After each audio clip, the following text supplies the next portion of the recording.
Oops. You want to check this live stream, see if that works? Can you check my live stream and see if that works?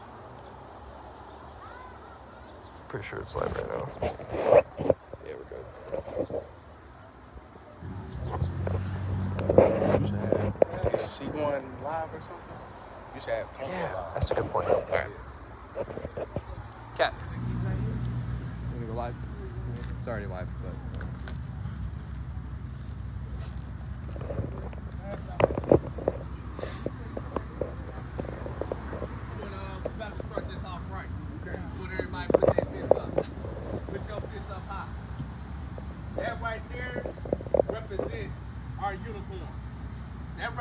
Our uniform. When the pigs respect their uniform, we got to start respecting our uniform. This represents the power of the people. This is the uniform that ties us with all the people in the world. This is our natural uniform. No matter if they're over here in the United States domestically, or if they're down in South America, if they over in Africa, in Asia, South America, this represents the power of the people.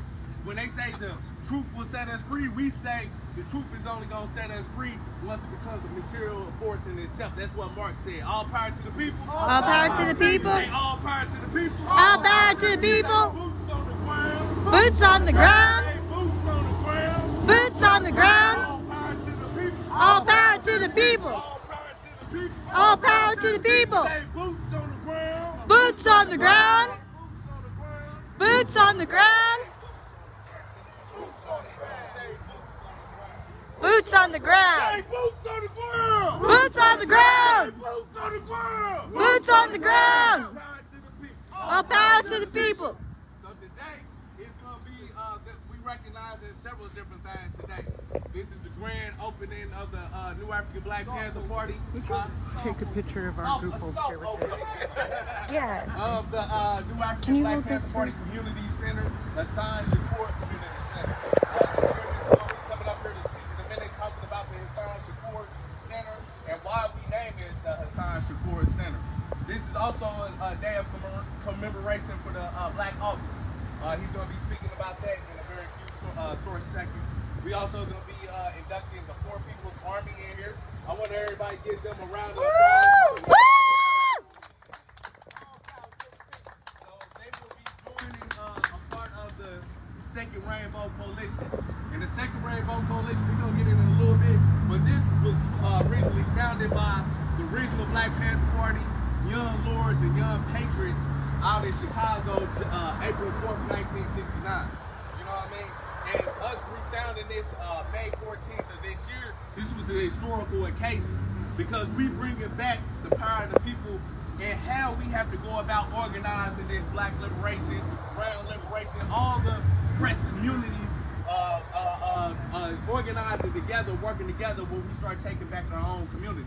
We cannot rely on the Democrats and Republicans. All right. All power to the people. All power to the people. All power to the people. All power to the people. All power to the people. We gotta represent. We gotta trust in the people being able to solve our own issues. This is one of the things that the original Rainbow Coalition was able to do with the Serve the People program, health clinics, different things that was institutionalized with the community, where the community was brought in to solve its own needs. You know what I'm saying?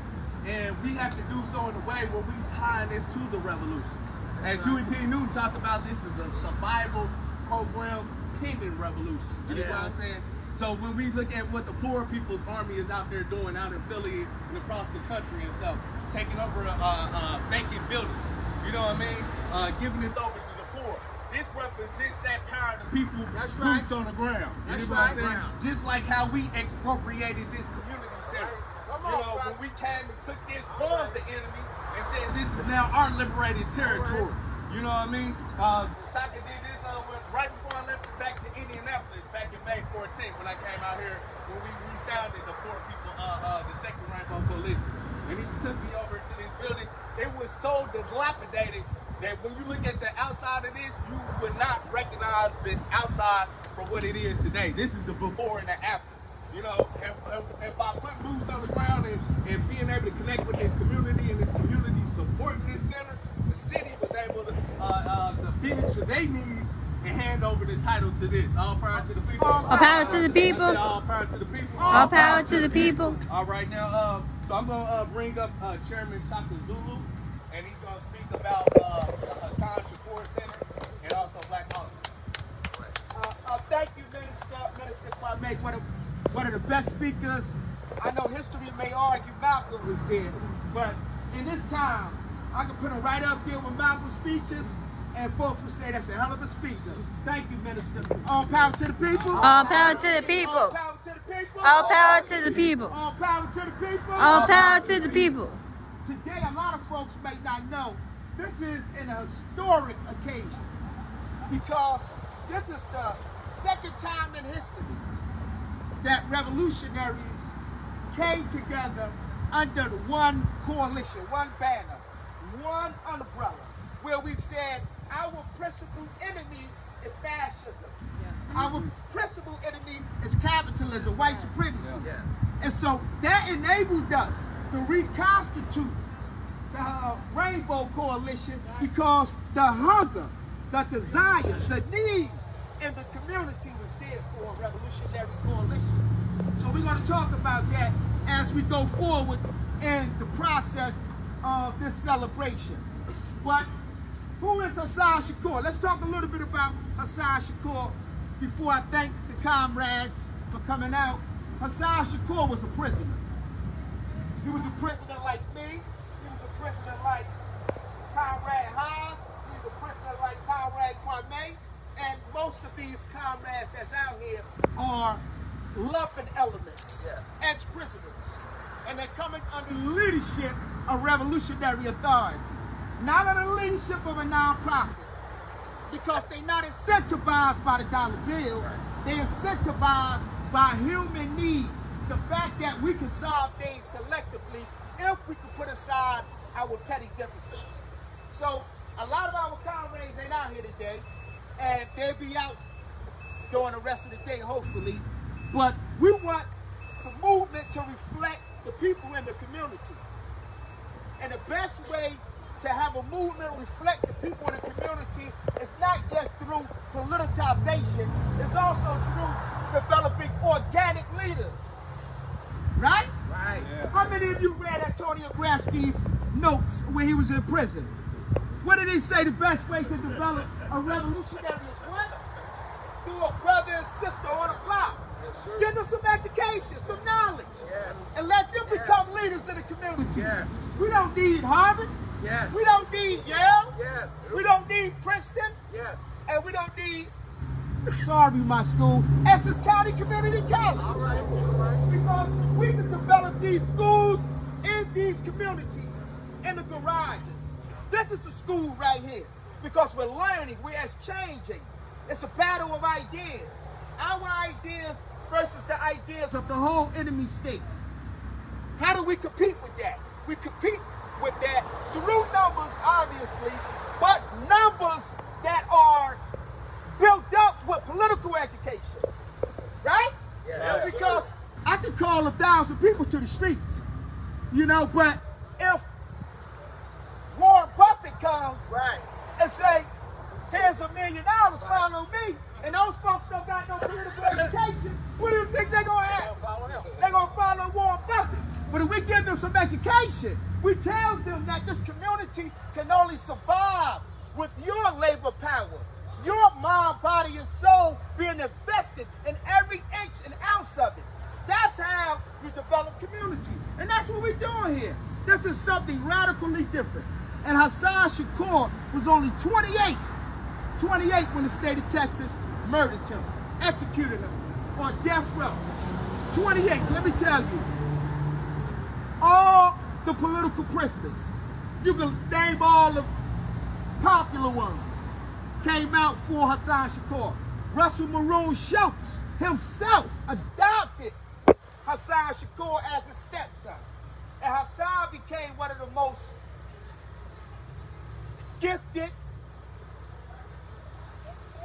beautiful, and I'm cracking up because I wish you could be here today to see what we got going on.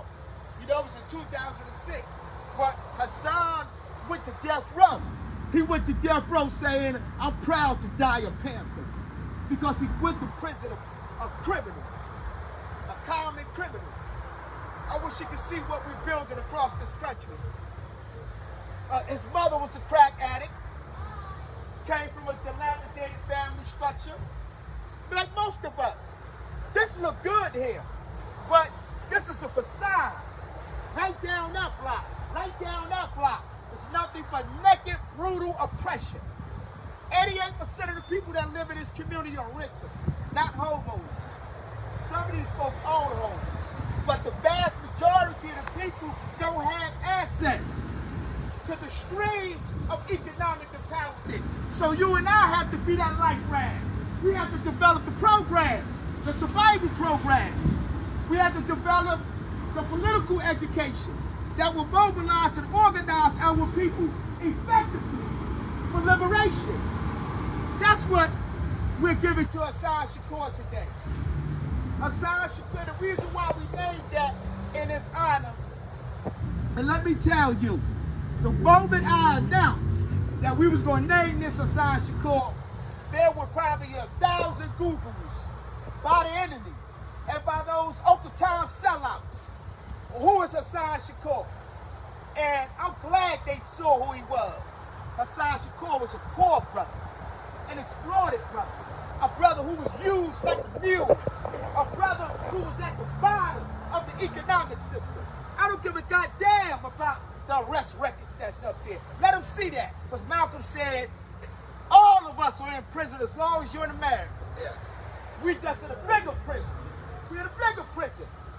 But our brothers and sisters who are incarcerated, who are economically handicapped for taking care of themselves, you and I, we are that responsible change agent. And so we're building something beautiful here. And Hasan Shakur, who died on the 31st of August 2006, was one of our third recruits. And if some of you who are happy when you study history like I am, you would know that little Bobby Hutton was the third recruit of the Black Panther Party and assassinated. So you see that connection? You see that connection from 1966 to 2006, Hasan Shakur. He got Russell Maroon Schultz. He got Sonia Akoli. He got Mumia Abu-Jamal just released a statement endorsing our party as the only liberated party in the country. All power to the people. All power to people. I apologize for getting emotional, but this is a big day for me. Because I went to prison selling drugs right up the street. I was selling drugs. I was pulling out guns on brothers and sisters right up the street. I was robbing right up the street. Guns, drugs. I was a part of it. I went to prison for 50 years. And like most revolutionaries, we find our freedom in prison because we discover ideas, right? Absolutely. When you're in prison, you're a revolutionary. It is your job to continue to be a revolutionary. You don't stop the fight because you're in a cell, because you got a oppressed brother next to you. You got an oppressed sister next to you.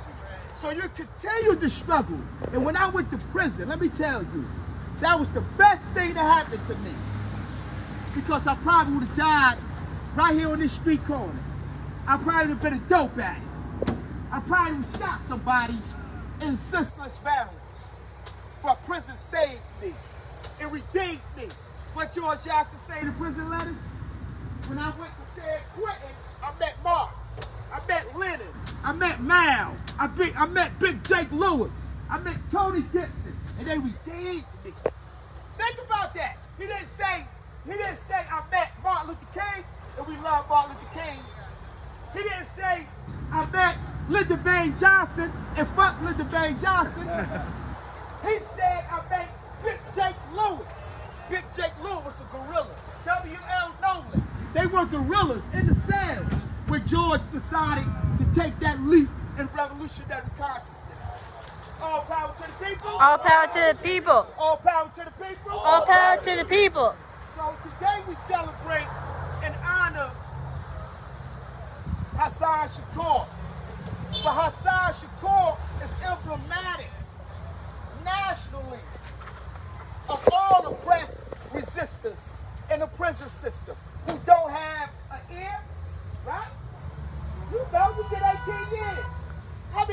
constantly right out here to these groups where we get new ideas in our head. I know some of the groups get tired of getting these letters because these prisoners, they study so much. They write encyclopedias. So some groups don't have the economic and manpower to take that on. I understand that. You know, but prisoners are our most precious resource. That's where the dragons will come from. Right? Right. If we don't politicize the prisoner, the enemy state will politicize him. Yes. Turn him into a game. Right? That's what they did throughout history. I don't even have to go back that far. We could go to Algeria. Oh, y'all familiar what happened with France, Algeria, the ALN, and the Hackers? The Hackers were Algerians that were politicized and educated by the French imperialists. Huh? And the Hackers took up the gun against the liberator because the Algerian liberator didn't educate the whole countryside. Yes, sir, brother. All power to the people. So we got to liberate the Crip, right? Yes. We got to liberate the Blood. We got to liberate the JDs. We got to liberate the Vice Lords. We got to welcome in the rights. Who are afraid of a little bit of gang members? And you talking about you want to go against state boundaries. The greatest enemy in history, right? And you can't even confront your brother on the street corner with revolutionary love. Give him a pamphlet. Give him a pamphlet. And say, brother, I welcome you into the ranks. They may look at you and laugh, and that's okay. They laughed at me a lot of times. My own brothers and sisters, my own former crime partners, right there in the prison cell. Google it. I wrote a letter apologizing to everybody in this community. It was publicized on the left widely. This is when I was doing a lot of radio stuff. Y'all might not know that, but I was right up there with Mumir. My voice was small and his was big. But I was doing a lot of radio programming. In prison, I was writing a lot of letters and stuff, articles and essays. So I wrote an essay, a real, live, authentic explanation to the community saying I'm sorry for robbing you. I'm sorry for stealing from you. I'm sorry for disappointing my family by consuming drugs. And that letter got published widely. And a lot of my friends said, oh, Shaka got a new con game going on. It's a scheme. It's a way to get out of prison. Because there are folks in prison that utilize revolutionary rhetoric to seduce economics out of the people. Tell the truth, right or wrong, comrade. They'll write a good essay out there, and these were some smart cats. But their objective is not to bring you into the revolution, but to seduce you into giving them monies and all that kind of stuff. So revolutionaries have to be aware. We have to be sharp. We have to be disciplined. But it starts now through education, political education. That's what made me. And that's why you, comrades, traveled from Philadelphia. You travel? Even Denver. We got a Denver town. Oh, power to the people. Denver. Traveling from Denver. But what made them cross the four corners is not Shaka Zulu look good. It's the ideology. It's revolutionary thinking. It's that supreme idea that my brother and sister across the country is in the same condition that I am. So why not travel the world? Why not travel the highways and byways, delivering the political message of revolution? Thank you, sister. And I want to pay you back, hopefully, and you can set it up. We're coming out there by the buckets to support the organization as well. So I'm not going to be here too long. I can get long-winded like Fidel Castro. You know, I don't want to do that. But I want to start the program. I wanted to acknowledge Hasan Shakur, and I want to once again thank the Poor People's Army for traveling here. Wonderful group of people. All power to the people. All power to the people. All power to the people. All power to the people. All power to the people, young brother. All power to the people. All power to the people. All power to the people. All power to the people. I'm going to turn this back over to our minister so we can resume the program. All power to the people. Because we represent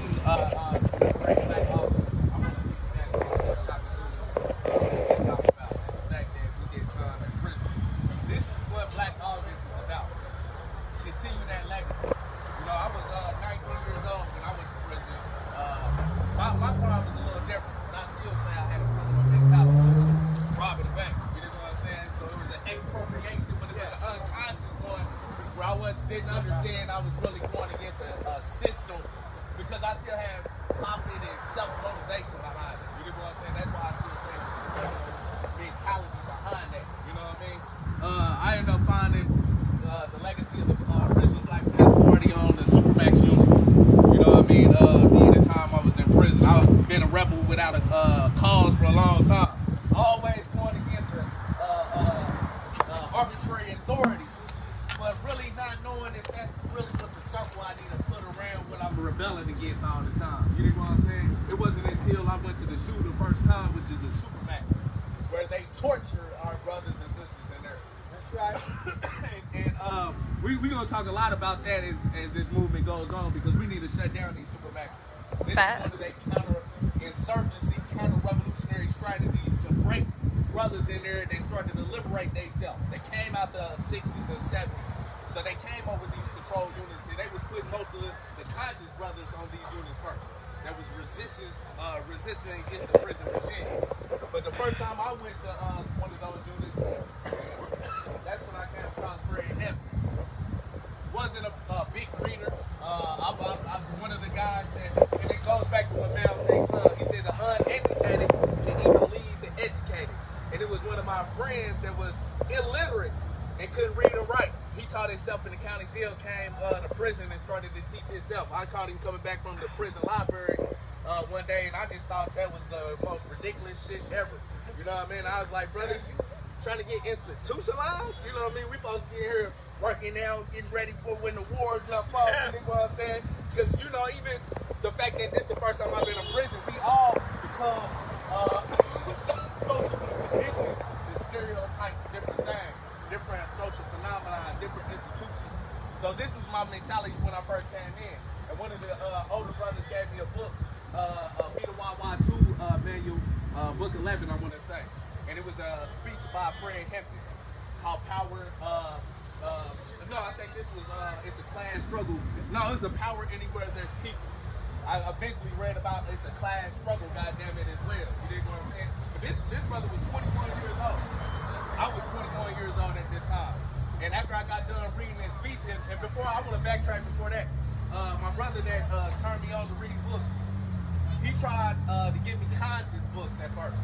And I outright rejected that. You know what I'm saying? I just didn't understand how somebody that's never lived in my shoes can understand me. You know what I'm saying? If you ain't lived in my shoes, how can you tell me about me? You know what I'm saying?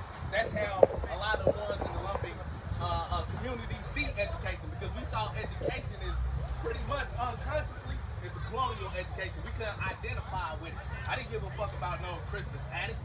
I thought he shouldn't have never took his ass out there to get massacred in the first place. You know what I'm saying? Especially when most 92% of our people was enslaved still after the independence war. You know what I'm saying? But eventually he started to work me into reading conscious books.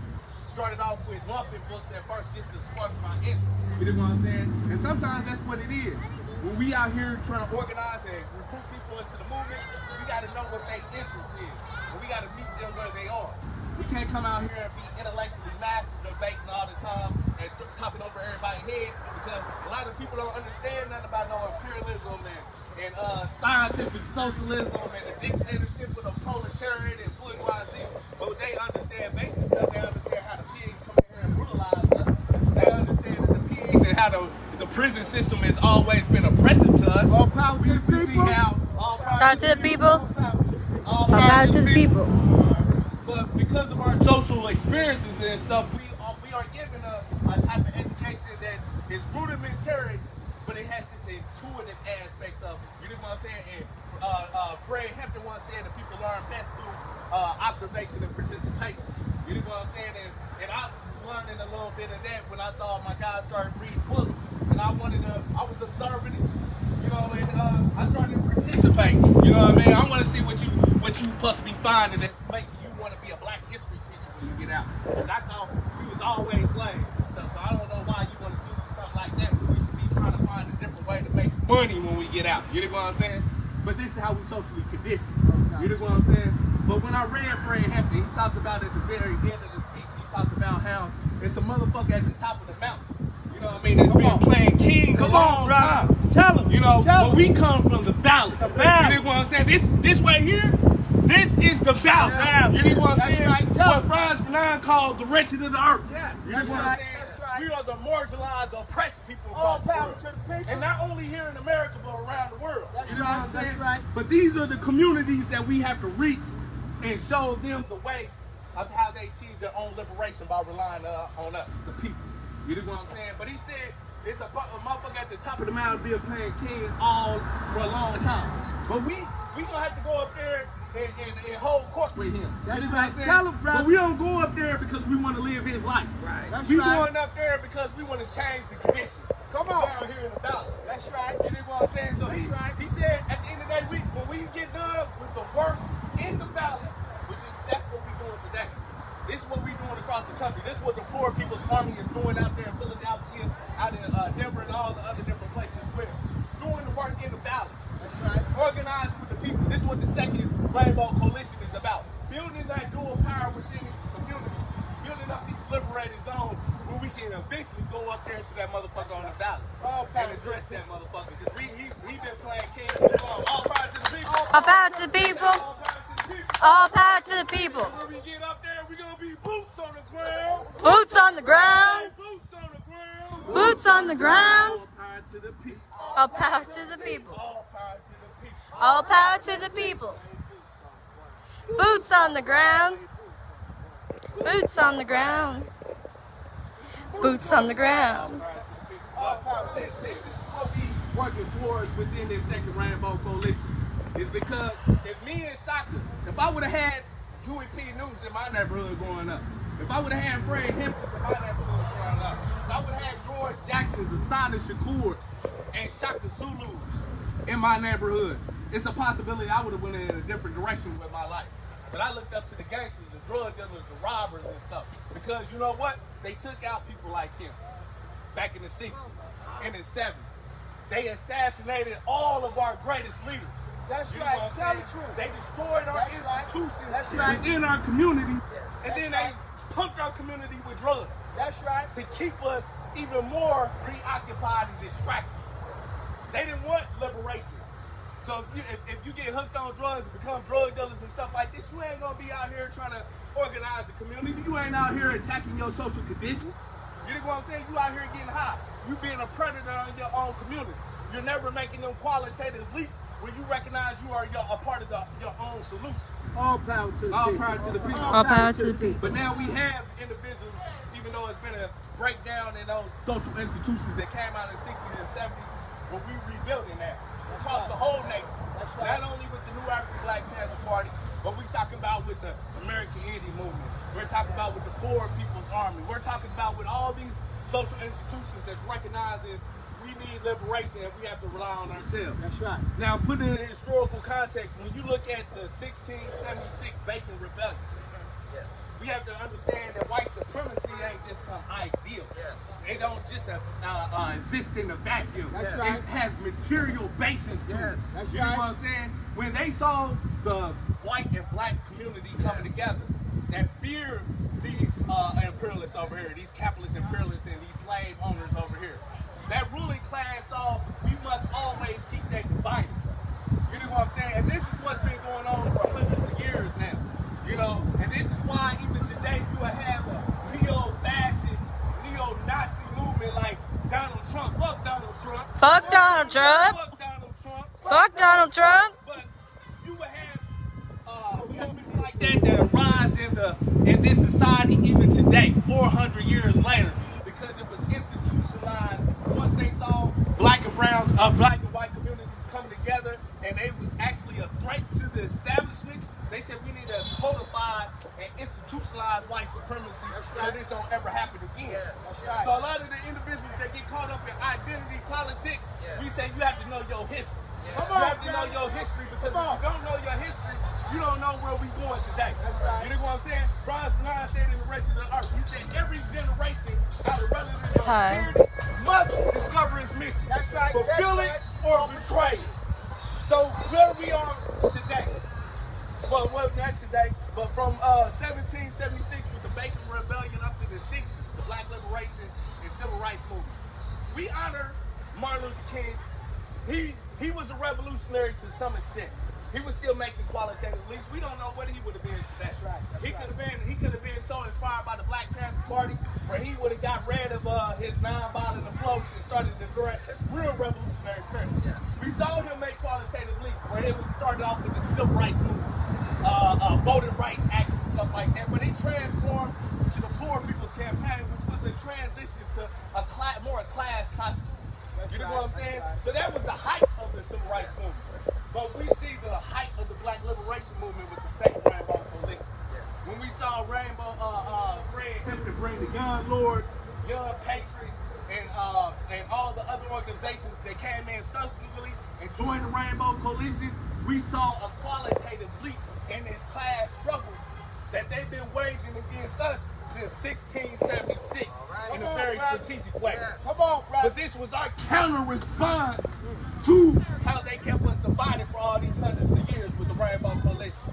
This is why the government came down and killed Fred Hampton, assassinated him for 21 years old. 21. Oh. 21. 21 years old. 21 years old.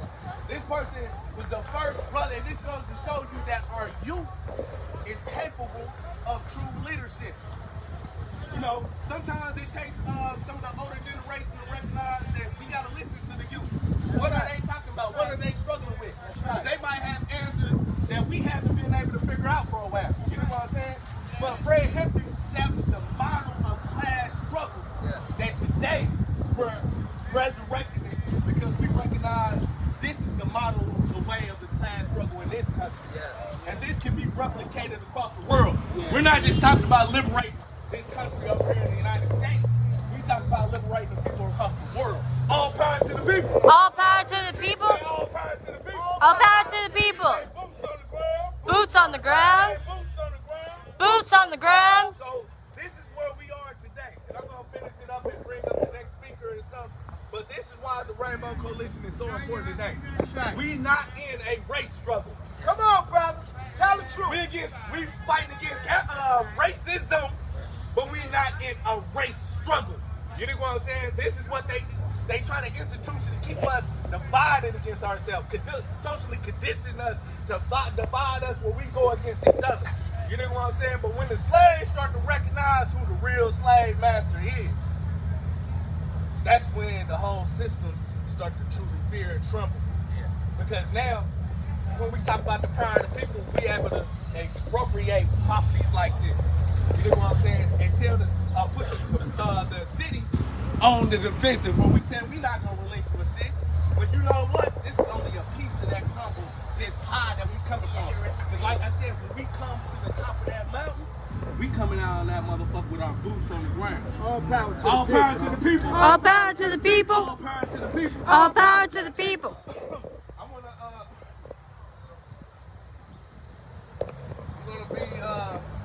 I want to recognize this chapter right here in Newark. Shakur was one of the few revolutionaries that I found out about the New African Black Panther Party when I was in prison. I want to say it was like 2005. No, it might have been 2006. A brother had a newsletter that was circulating in here. So me personally, just one comrade to the next. I really appreciate that you came out here and just wasn't talking about it in prison. That you came out here, and I know you had been struggling in there as well. You know what I'm saying? But there's a lot of conscious brothers that lose their way and don't make that transition from there. You know what I'm saying? From prison. And we lost a lot of them. You know what I'm saying? I want to honor personally a friend of mine, my guy, Black. He died last year and stuff. This was my comrade. This was my body seal. And I put a lot into it. And he passed, went back to his lumping ways. But this is why we need institutions like this. When people come out of prison, they need to be able to transition back into a struggle that's going to be there to support them. When people coming out of the streets from drug addiction, alcohol abuse, domestic violence, they need somewhere, a community where they can transition back in and make a transition to a new life. This is why this is so important. So I want to commend Chairman Shakur for making that transition with his life and sticking to it. and showing what a real revolutionary is about. And why we say we need to turn prisons into schools of liberation. He's an example of that. I want to recognize all the other comrades in this chapter right here with the founding of this chapter. Comrade, and when I say the name, I want all y'all comrades to start standing up. Comrade Body, Comrade Speedy, Comrade Speedy, Speedy. See, he's so focused and boots on the ground over there, he's getting the food ready. But we want to recognize that comrade, Comrade Hasan, Comrade Romeo, Comrade Neil, and I'm naming some people that's not here. Comrade Corey, Comrade Corey, where's Corey? Hold on. All power to the people. All power to the people. Okay. And Comrade Kadir. Kadir, where's Kwame? Absolutely. Yeah, all power to the people. We appreciate these comrades coming together. They work day and night trying to get this community center up. You know what I mean? It's gonna take a lot of labor power to rehab this, but what it looks like right now, it's came a long ways. Hopefully next time we invite y'all out here, y'all see the after of it, and y'all really take pride and make this whole community proud for this institution that's gonna be theirs. You know what I'm saying? I want to also recognize, and before I go on, I want everybody to give a round of applause for these comrades. All power to the people. All power to the people. All power to the people. All power to the people. I want to also recognize. Can I do this? I want to get her phone. Get her phone. Somebody get her phone.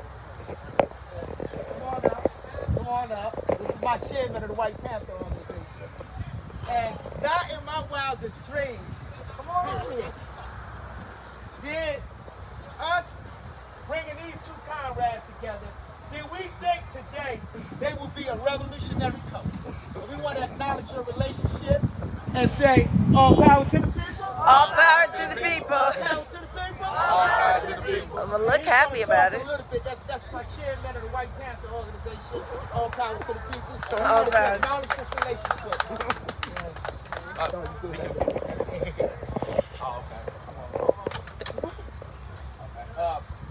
Since he did that, I wasn't expecting. I was actually going to talk about that, but I want to acknowledge my wife. All power to the people. Brought us together. Katrina.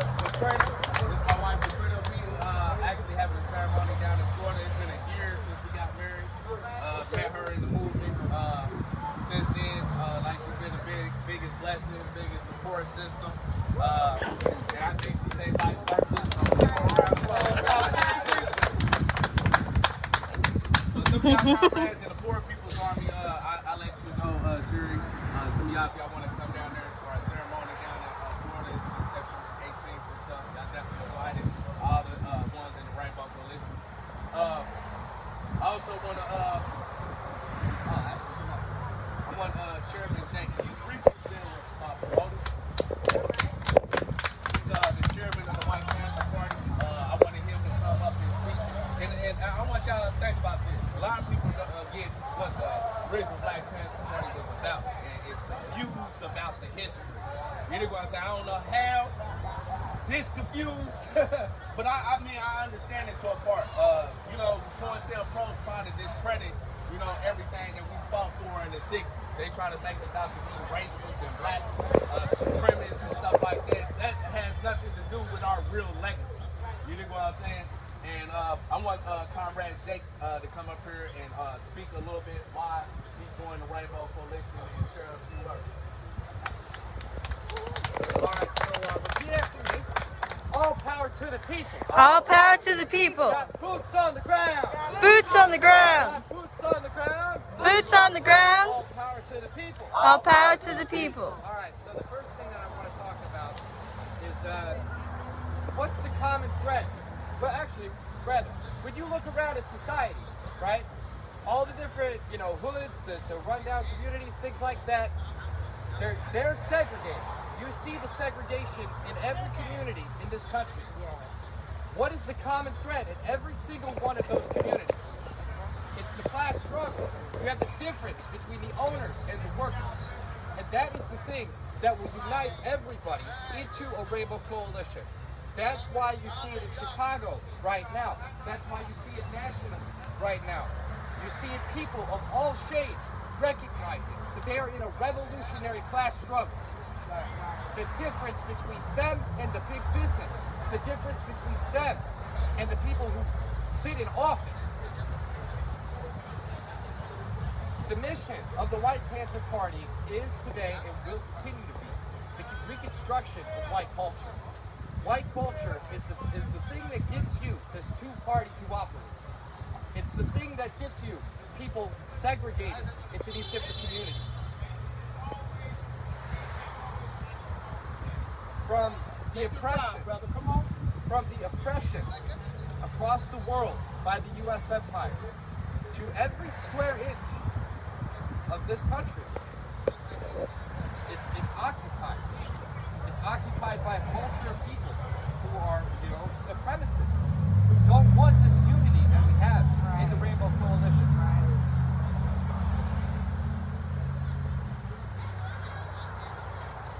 Come on, brother. Take your time.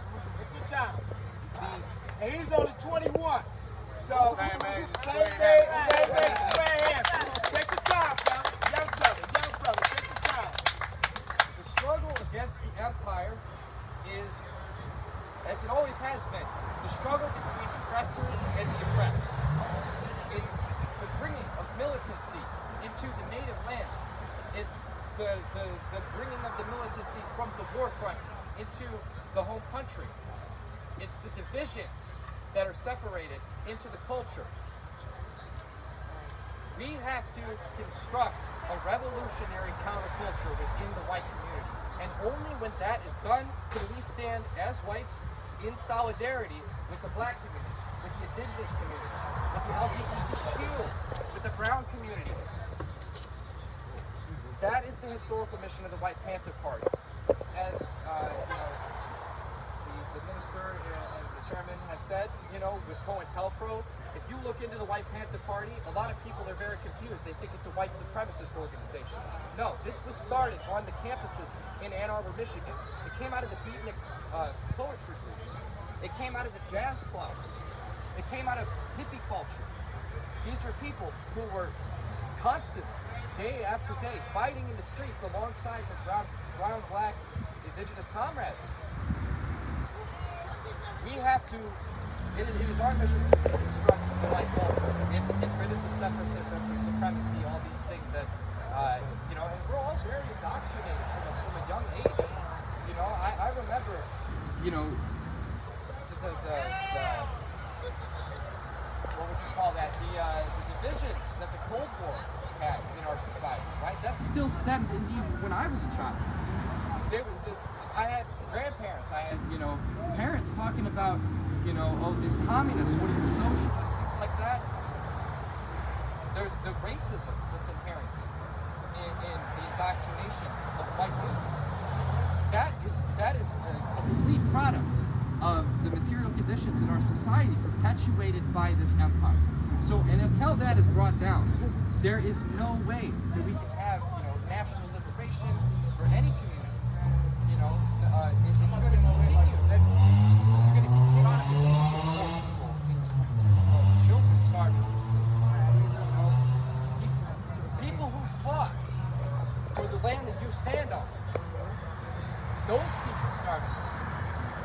From a wealthy proletariat in the lowest position in society to even the petty bourgeoisie. These are the people who struggle. These are the people who all commonly share a class struggle.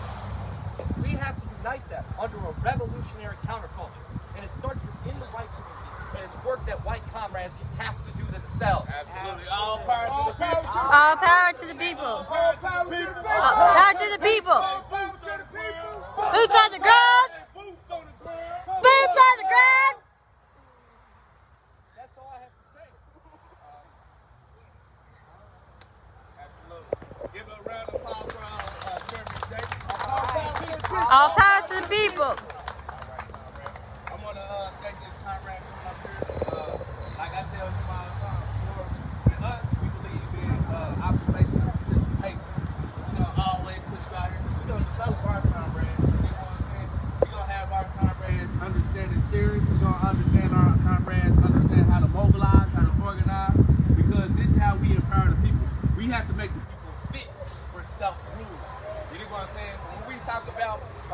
how we develop the people. We develop them in many different ways. Comrades is serving the people over there. You know, cooking for the community. Comrades coming up here and speaking. Comrades doing different social programs. But the more equipped and we become confident in different roles, we start to see a different way of ourselves as a class of people, a class of oppressed people, where we can start to eventually recognize we can pull this whole country for our class interest. All power to the people. All power to the people. All power to the people. All power to the people. Boots on the ground. Boots on the ground. Boots on the ground. Boots on the ground. I want to share something since Comrade Jack came up here and spoke about why we have this Rainbow Coalition and what the responsibility for the white comrades, challenging racism in the white community. That's something that's going to start in that white community. We're going to be able to aid and assist, but white people got to change white people. Yeah. It's not our responsibility for that racism. You know what I'm saying? Once they see individuals like Comrade Jake and Comrade Cat out here, and they organizing with other people with different oppressive ethnicities and nationalities, ones will have a counterculture to come to and become a part of and contribute in. Because there's a lot of white people out here that don't agree with this shit, but they don't know how to fight it. They don't know how, and they feel alone because it's so widespread. You know what I'm saying? It's so indoctrinated that from all social levels of this society, you become institutionalized and socially conditioned in this way of thinking. And it also affects people in the press communities too. You know, you have black people that, you know, want to be white. You know what I mean? You have Asian people that want to change their eyes and stuff and take their ethnicity out. You have indigenous people that don't want to know about their culture no more. You know, don't want to know about Geronimo. I rather want to know about George Washington. You know, this that colonial mentality that a lot of us suffer from. It just become internalized and expressed in different ways within different ethnic communities. You know what I'm saying? But this is what George Jackson, since we honoring and commemorating Black August, George Jackson, he wrote in the Soledad Brothers. He said, it isn't a matter of trusting the goodwill of other slaves and other colonies and other peoples. It is simply a matter of common need. We need allies. We have a powerful enemy who cannot be defeated without an allied effort. The enemy at present is the capitalist system and its supporters. Our prime interest is to destroy them. Anyone else with the same interest must be embraced, must be worked with, besides, through, over, under anyone, regardless of their external physical features, whose aim is the same as ours. In this, capitalism must be destroyed. And after it is destroyed, if we find that we still have problems, we will work them out. It said that the nature of life stroke permanent revolution. I want to emphasize that. Permanent revolution. Everything always changes. This is the nature. These are the internal contradictions of the material world, the social world, the cultural world that we live in. There will always be change and development. It's going to always be qualitative new leaps to ways we relate to each other, how technology works, how it can lessen our labor and that we suffer from being on these plantations because we don't own them.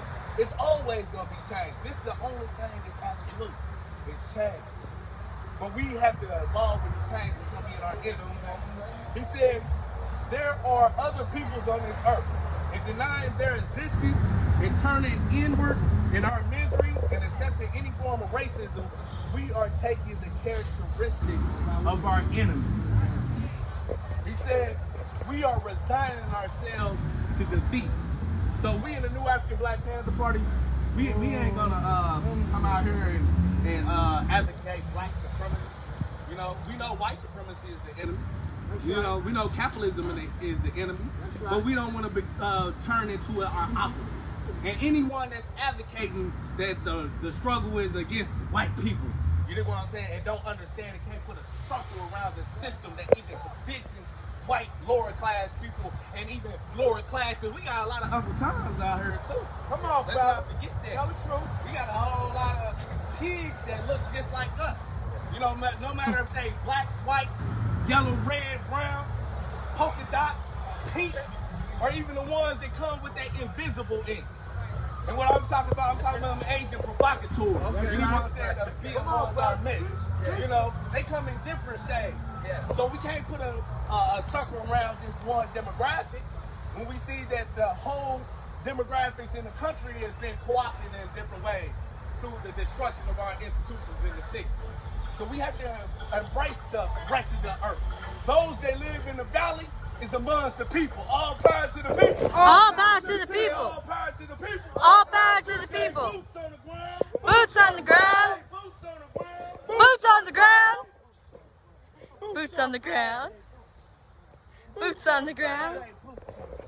Boots on the ground. Boots on the ground. Boots on the ground. All power to the people. All power to the people. All power to the people. All power to the people. We're going to go on. I'm going to recognize the Poor People's Army.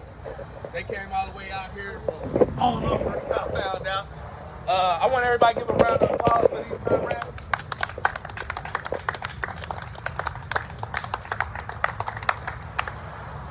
So I got a chance to, one of our elders in our Rainbow Coalition, we had a council of elders, the ones that came out in the 60s that led these movements. You know, like one of the ones, I don't want to name everybody, I let some of the elders speak for themselves, but everybody knows about Hasan Thurman with us. You dig what I'm saying? It's a white revolutionary comrade too.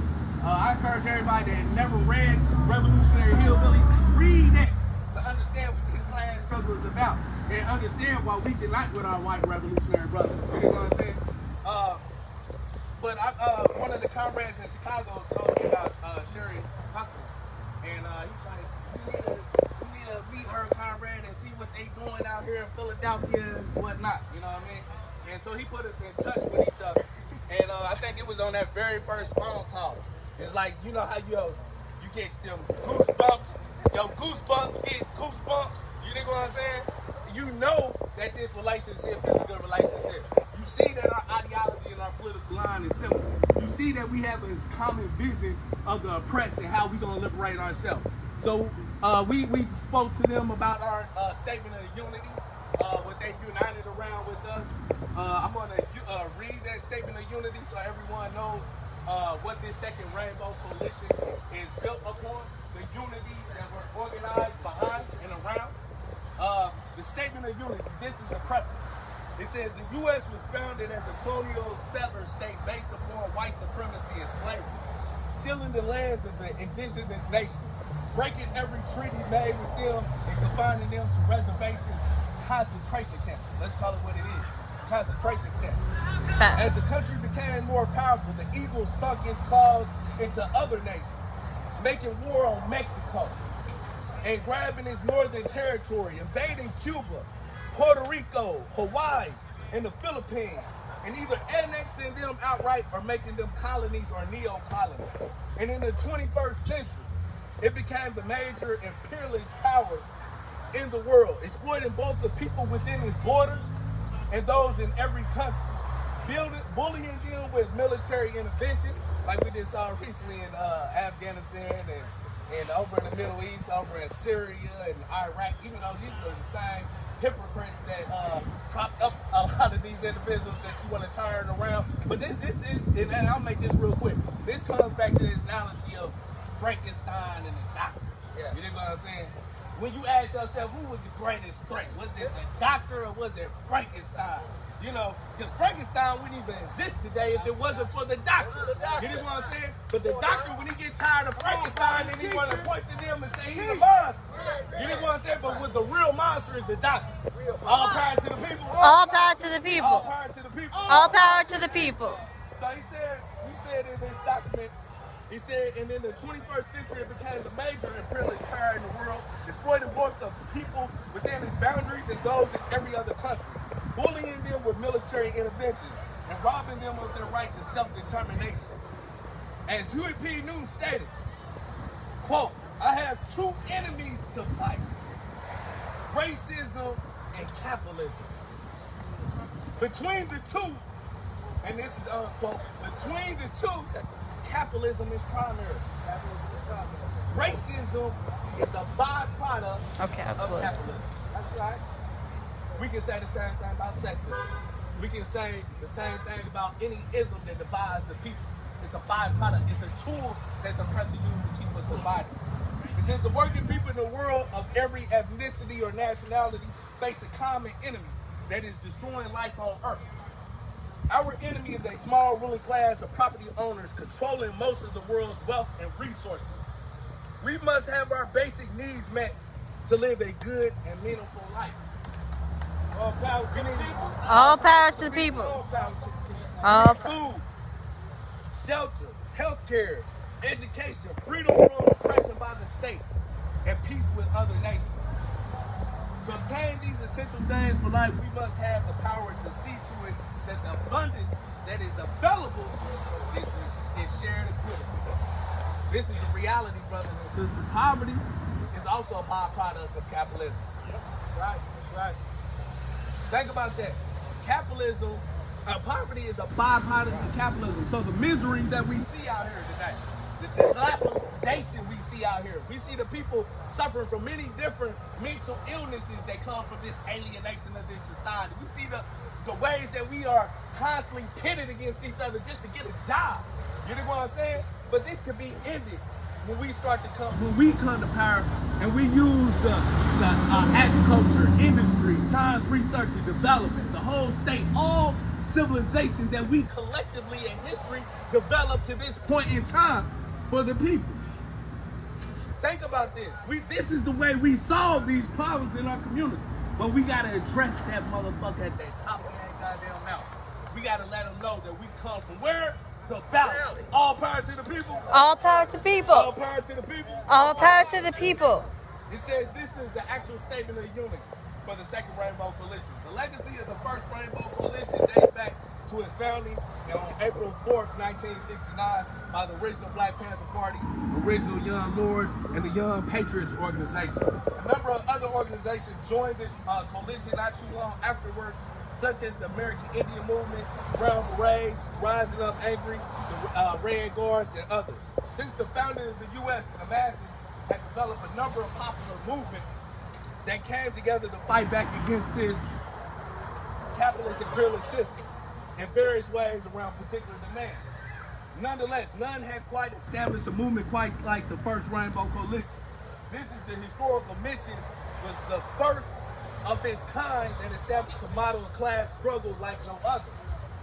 Its charismatic leader, Chairman Fred Hampton of the Illinois original Black Panther Party, stated that at the end of the day, we are not engaged in a race struggle. He said that it's a class struggle, goddammit. By uniting with the various oppressed ethnicities and masses, they were able to bridge the gap between the various ethnic communities that white supremacy had long sought to keep divided. This class solidarity equipped them with the material basis and class consciousness to see their common class condition. Therefore, the necessity of forming a united front against their common class oppressors, the capitalist imperialist ruling class. The ruling class viewed this as the greatest threat to their class rule, and subsequently used the entire repressive forces of the state. Tell some of us what the repressive forces of the state is. Remember this, the repressive forces of the state. When we hear people talk about the pigs is here to serve and protect our community, they don't understand the nature of the state. They don't understand that the pigs even came into existence to protect the property owners against the slaves. You know what I'm saying? This is the historical role and the function of the pigs. They are the goons for the system. It's not just no other job. You know what I'm saying? It's not just like a factory job or working at McDonald's. No, this is an ideological, politically motivated job. That's why we call it law enforcement. Yeah. They embody the law. They embody the class essence of what this type of state is about. So he said they use the entire repressive forces of the state, which is the police, the courts, jails, prisons, and intelligence agencies, in order to crush this emerging revolutionary socialist movement. We refounded the Rainbow Coalition on May 14, 2001 with the intent of upholding the legacy of the original Rainbow Coalition. We believe that this historical example is the model for the united front that will best serve our class liberation. By upholding the 10-point program of the original Black Panther Party, which was subsequently adopted and later expanded by the original Young Lords, Young Patriots organization, and all the other Rainbow Coalition members, we established our programmatic unity. What does that mean? We uphold the 10 points and the 11 points and the 13 points of all the original founders of the Rainbow Coalition. These are some of the points that they brought up, like ending police brutality, you know, ending health care and ending the oppression against prisoners, and how the mass incarceration, all these type of things affect